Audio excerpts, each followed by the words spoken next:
What's up, Elevate? Hey, I want to ask you a question today. What is your favorite adventure book or movie? You can put it in the chat. But to some degree, we all have a fascination with stories about exploring the unknown.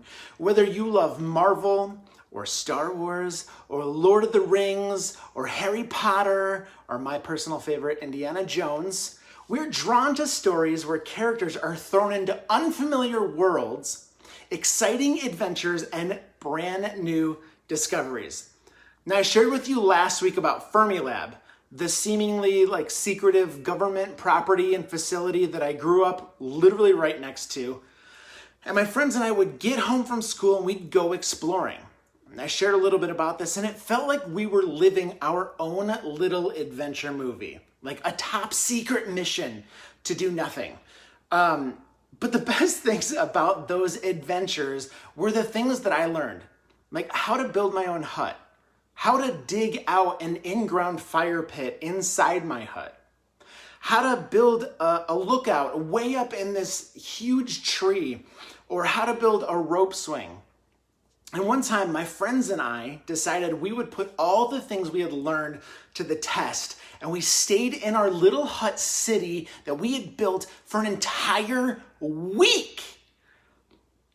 Okay, that's a lie. That part's actually not true, but that would have been so awesome. But here's the deal. Adventures are fun. And I think one of the reasons that adventures and adventure stories stick with us is because of how much we and the characters in the stories learn along the way. Our love of adventure, I think, is tied to our curiosity. We want to know what's still left to discover. And that's true for the world we inhabit and the imaginary worlds we explore through stories and movies. But it's also true when it comes to our faith. When it comes to God, there are a lot of things still left for us to discover. And this is exciting, but it's also really overwhelming and scary. It's a journey into the unknown. And you might have questions about Jesus or about how your faith should impact your life. Or maybe you have friends who have questions and they look to you for answers because they know that you're a Christian. And just like our favorite adventure stories, there are some unknowns involved with following Jesus. And when unknowns are involved, our interest peaks. It begs us to ask questions. Maybe someone told you having faith means that you don't ask hard questions. All you need to do is trust more. And I just want to tell you that questions aren't off limits. As a matter of fact, if Jesus can't handle our questions, is he really someone we can trust? Maybe you've wondered if and how God could have created the universe. Maybe you've wondered who Jesus really was, or what we're supposed to do or think about or do with the Bible. And these are great questions, and they're all questions that I still struggle with myself, even as a pastor. And one thing I hope you leave with today is that faith and questions can exist together. There's still so much more to know and discover. And as long as there is more to discover about God, the unknown answers will always prompt questions. Now, it might feel like you need to have all the answers to talk to your friends about God, but you don't. God doesn't expect you to have all the answers, but God is asking you to help others find the answers that you have already found. When it comes to adventure, Jesus and his followers, the disciples, lived out one of the greatest real-life adventure stories ever, from miracles to walking on water to seeing raging storms completely calmed. Following Jesus was a wild ride. But this whole adventure began with one simple invitation that we read about in Matthew chapter 4, starting in verse 18. It says, "One day as Jesus was walking along the shore of the Sea of Galilee, he saw two brothers, Simon, also called Peter, and Andrew, throwing a net into the water, for they fished for a living. Jesus called out to them, 'Come, follow me, and I will show you how to fish for people.' And they left their nets at once and followed him. A little farther up the shore, he saw two other brothers, James and John, sitting in a boat with their father Zebedee," which is a sweet name. "And they were repairing their nets. And he called them to come too.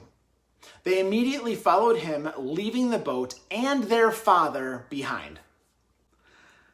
This wasn't Jesus' first encounter with these guys. Other books in the New Testament talk about the times that they had actually met before this. But these guys knew about Jesus. They would have known of Jesus as a local religious teacher, a rabbi in Jewish culture.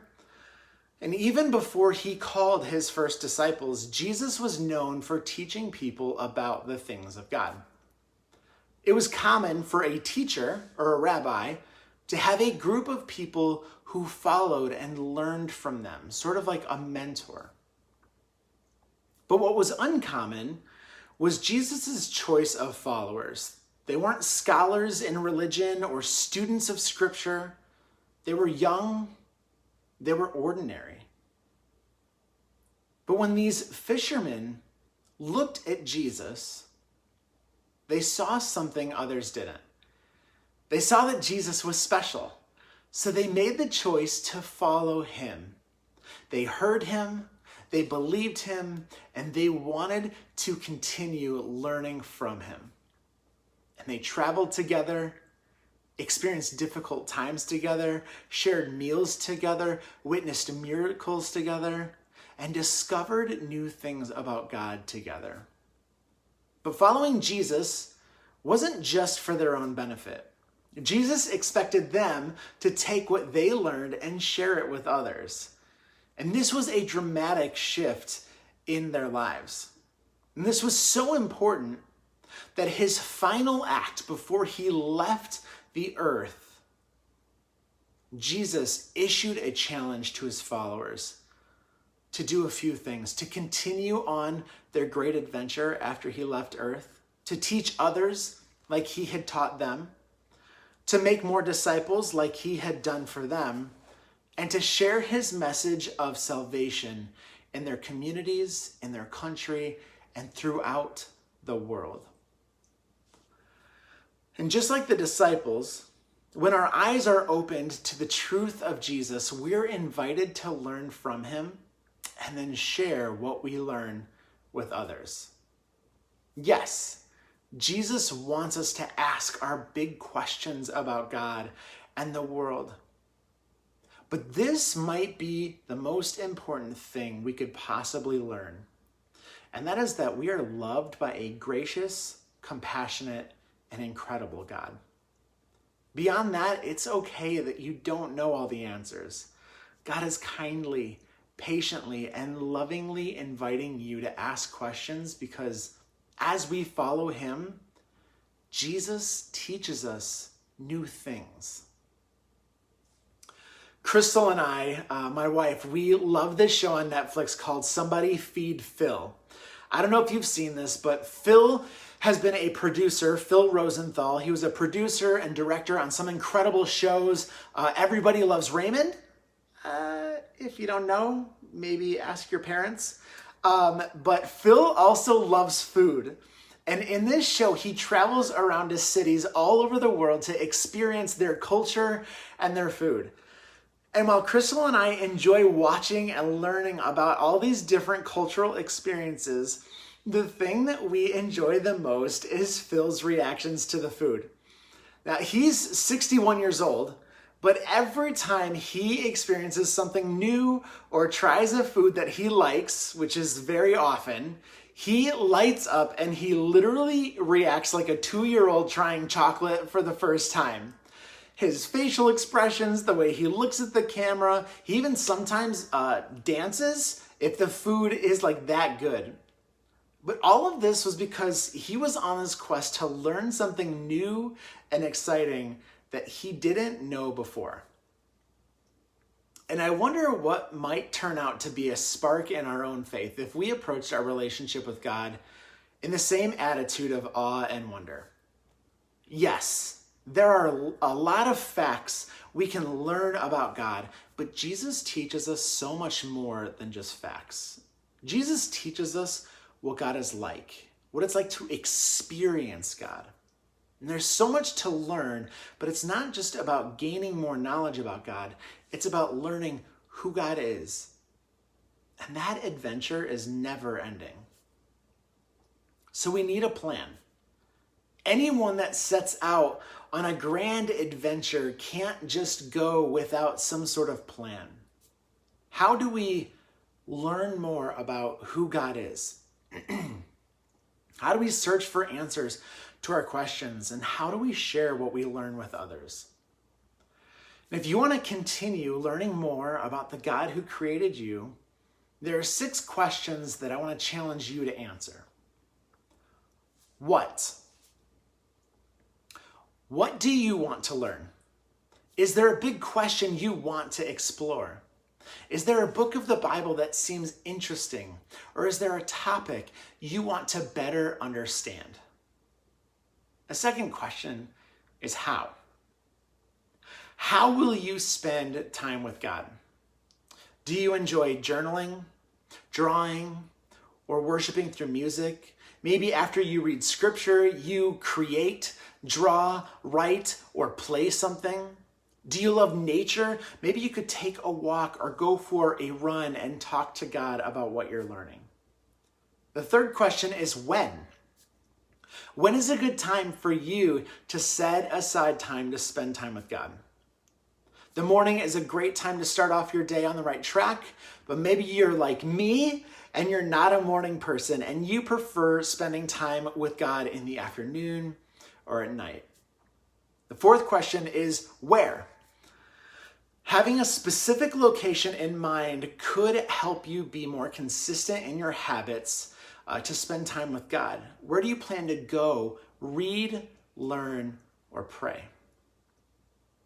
Why is the next question. Why are you doing this? Look back at your what, and you may have defined a goal about what you want to learn, but why does that particular goal matter to you? Why is that thing the thing you want to learn? And the last question is who? Who else can you learn with? Who can you share what you're learning with? Is there someone you love who doesn't yet know Jesus and could benefit from hearing about what you're learning? Whatever it is you want to learn, don't give up. We can all get distracted from time to time, but that's okay. Don't get frustrated or think the plan failed. If you miss a day or a month or a year, just start again. This week, I hope that you'll choose to look, see, and learn from the greatest teacher we have, because Jesus teaches us new things, and he is inviting us and calling us to deeper levels of understanding who he is and what he is like, so that we can then go and share those things with others.